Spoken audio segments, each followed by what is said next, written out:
Hi. So you have updated the iOS in your iPhone and the Phonak application is no longer working. Or you've lost the Phonak application somehow and you want to get it reinstalled. I'm just going to walk you step by step the process how to do it. This video covers all of the Phonak hearing aids up to the Infinio and Ultra Sphere hearing aids. If you have those, that's a separate video on my site. So the first thing you do is you get your iPhone open and you go to the application store and you're going to be searching for Phonak, and it comes up as MyPhonak. I have installed the app previously, so it's ready to be downloaded from the cloud. If you have not, you simply type the word get and go through the process to get the application. So I'm going to download it now. And now I'm going to open the app and go through the whole pairing process. You obviously want to allow it to use Bluetooth devices. I always skip the tour.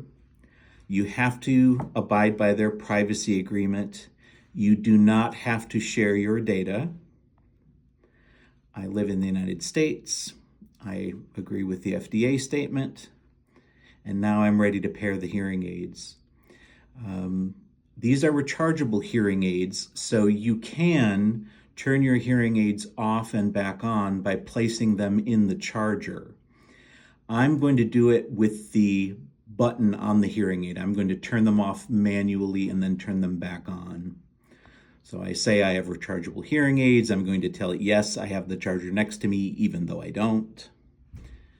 So what you're going to do to turn the hearing aids off and back on is you're going to press and hold the back button, the one that's farthest from the wire.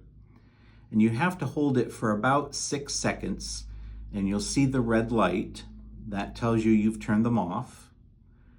Now press the back button again for about 4 seconds, and you'll see the green light flashing, telling you they're turning on. And now we can continue installing the hearing aids to the app, and it finds them, and it comes up as LEL and LER Phonak hearing aid. LE stands for low energy, not left ear. You touch the pairing button, and you'll have to pair each one. Continue. I usually say skip most of this stuff. I don't have them sending notifications. You never want to turn on connection management because it really drains the hearing aid battery and the phone battery. So you just say, I'll do that later, but you won't. I typically activate Find My Hearing Aids. If you have permission for the phone to know your location, by activating this, if you were to have lost a hearing aid, you can go into the app and find it. So I'm going to activate it. It says allow once, allow while using the application, or don't allow. I'll say allow while using the app, and then it asks me, do you really want to do it just when you're using the app or all the time? I say always allow. And now they are connected, and you can use them as per your audiologist's recommendations.